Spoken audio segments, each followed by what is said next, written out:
Olá, olá. Bom, hoje quero falar sobre o último livro que eu estive a ler. Eu acho que é daqueles também que eu tenho que falar com algum cuidado, não vais ser apanhado aí por alguma. Pelas novas. Pelos Shadow Bannings. Bom, mas eu acho que não, que isso é tudo virado para um dos lados que não é para este. O que eu estive a ler foi este livro. É um livro, isto é a edição popular, uma edição muito condensada de 520 páginas, mais ou menos. A edição original são 2000 e tal. O que é que eu vos posso dizer sobre este livro? Epá, isto foi uma das maiores secas que eu já li até hoje. Honestamente, mesmo.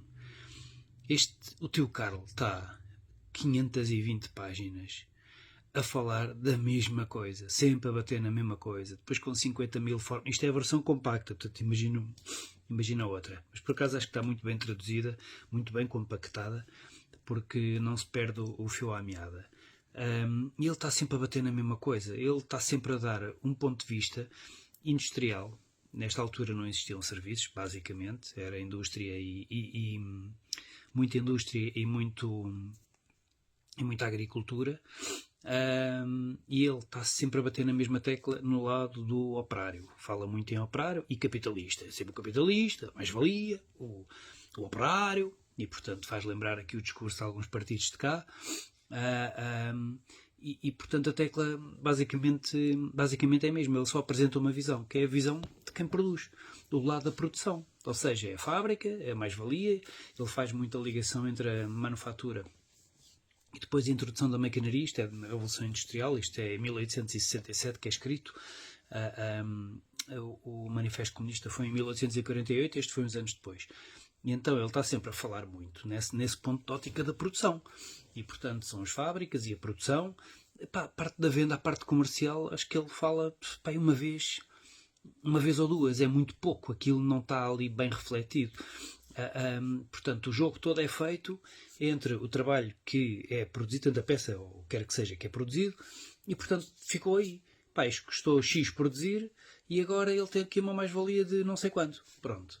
E é muito o que antes era produzido por um homem produzia X peças por dia, agora com a introdução das máquinas ele produz mais e não vai capturar a parte da mais-valia que é do capitalista, desse mauzão. E portanto o tom é sempre muito este, acaba por ser muito monótono, repetitivo. E eu, quando li este livro, no final olhei para ele e pensei como é que é possível que este foi o livro mais mortífero da história da humanidade. Este livro, este senhor que está aqui, os outros que vieram a seguir, não foi ele, mas pegando nas ideias dele, foram responsáveis pela morte entre 100 a 120 milhões de pessoas, não é? Enquanto que o outro, do tio Adolfo, foram para aí 15 a 20 milhões, o tio Carlos foi um bocadito mais. Pronto, a conta foi um bocadinho maior. E eu não consigo perceber isso. Ou seja, a partir daqui, como é que se conseguiu fazer aquilo que se fez? Porque eu até consigo compreender, de um determinado ponto de vista, este livro escrito naquela altura. Nós estamos a falar em condições deploráveis, em que os trabalhadores, empregados, o que quisermos chamar, não ficava bem chamar colaboradores de empresa, não é? Como agora, eles tinham umas condições miseráveis. Quer dizer, só para terem uma ideia, ele fala, numa das coisas que ele fala, é que em Inglaterra, num determinado ano, em 1800, e troca o passo, morreram cerca de 900 e qualquer coisa pessoas num único ano na limpeza das máquinas industriais. Que aquilo não podia parar, então para não parar eles arriscavam e morreram quase 1000 pessoas num único ano para limpar máquinas industriais. Portanto, este era um cenário completamente catastrófico. E neste contexto eu entendo este livro. Agora, este livro, honestamente, esta teoria devia ter morrido naquela altura, uns poucos anos depois. Aliás, se nós formos ver muito bem, a escola de Frankfurt nasce nos anos 50, 60, pensadores alemães marxistas que perceberam que isto não ia dar nada. Não é? E como perceberam que não ia dar nada, começaram a ver, em vez de ir pela revolução pelas armas, no proletariado, então vamos pela revolução cultural. E estão a conseguir, foi aí que nasceu o movimento woke. Mas pronto. E então, isto está sempre a focar na mesma coisa e nunca está na coisa errada. Eu acho que a teoria está completamente errada, mas já lá vamos aí. Só para verem aqui duas passagens. E aqui temos o nosso capitalista, sempre orgulhoso do seu dinheiro, a tomar repentinamente a atitude modesta do seu honesto operário. Não trabalhou ele também, não fiscalizou o trabalho, não vigiou o trabalhador. Esse trabalho também não produziu valor, mas o diretor da fábrica e o contramestre encolhem os ombros. Entretanto, o capitalista, com um sorriso de contentamento, voltou a exibir o seu semblante habitual. Todas estas lamúrias só tinham como fim troçar de nós. Ele não quer saber nada. Por aqui fora. Portanto, este é o tom a que se dirige a quem, naquela altura, como agora, mete lá o seu capital, arrisca e depois não sabe se a coisa vai dar certo. Mas pronto. Admito também que é um pouco olharmos para isto com os olhos dos dias de hoje, num contexto que nós desconhecemos. Mas se continuam a falar do livro nos dias de hoje, temos que o fazer, não é? Ou então esta aqui também é bastante engraçada. No nosso exemplo havia uma produção de 24 peças em 12 horas, quando o valor produzido em 12 horas era de 6 francos. O valor diário da força... não, desculpa, é um pouco mais abaixo. Mas estão a ver, é sempre este tom que ele está a falar.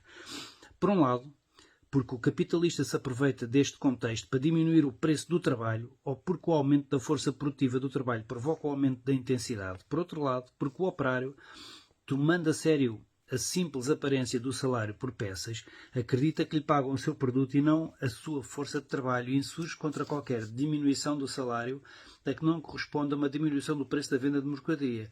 Os operários, vejam bem, vigiam de muito perto os preços das matérias-primas e o preço das mercadorias fabricadas e estão, portanto, aptos a avaliar exatamente os lucros dos patrões. É isto, hein? Fantástico. Analisando isto à luz daquilo que acontece hoje, e vamos ver, se nós pensarmos bem nisso, é aquilo que continuam a querer fazer, não é? Os partidos de extrema-esquerda portuguesa. E, portanto, não consigo compreender mesmo. Foi uma seca ler este livro mesmo. Eu tinha uma expectativa enorme, mas aquilo, se calhar com 200 páginas resolvia-se, não era 200 destas 500. Portanto, o que seriam para aí, sei lá, 500 ou 600 no 2000 e tal. E portanto, com muito menos páginas resolvia-se esta equação e não tornou-se muito monótono de ler, foi com bastante sacrifício. E no fundo, desculpem lá, mas a teoria eu não consigo compreender. Vamos dar o exemplo. Um exemplo muito simples. Se esta teoria for verdade, porque imaginem o exemplo de um lápis, não é? Esse é um exemplo clássico que ainda hoje em dia circula por aí.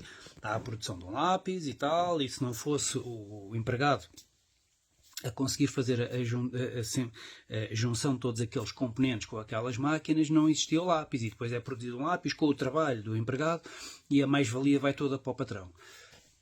É muito engraçado se nós fizermos o paralelo, já que estamos na atividade das casas, com as casas, não é? Portanto, uma pessoa qualquer, um consumidor final, chamem-lhe o que quiserem, compra um terreno, com a ajuda do banco, com financiamento, vamos usar este exemplo, e a seguir vai contratar um pedreiro, um carpinteiro, etc., para lhe fazer a casa.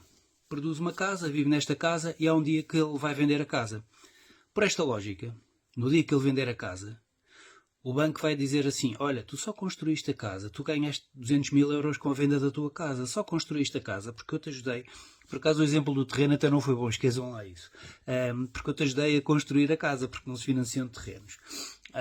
Portanto, como eu te ajudei a construir a casa, porque eu financiei a construção, eu quero uma parte dessa mais-valia para mim. E depois vem o pedreiro e diz o mesmo, olha, eu também te ajudei a construir a casa, que se não fosse eu pedreiro a construir, tu não tinhas casa nenhuma. Então também quero um bocadinho dessa mais-valia dos 200 mil. E por aí fora. É justo, não é? Podemos todos pensar nisto um bocadinho. Obrigado, olha. E foi o 19º livro lido este ano.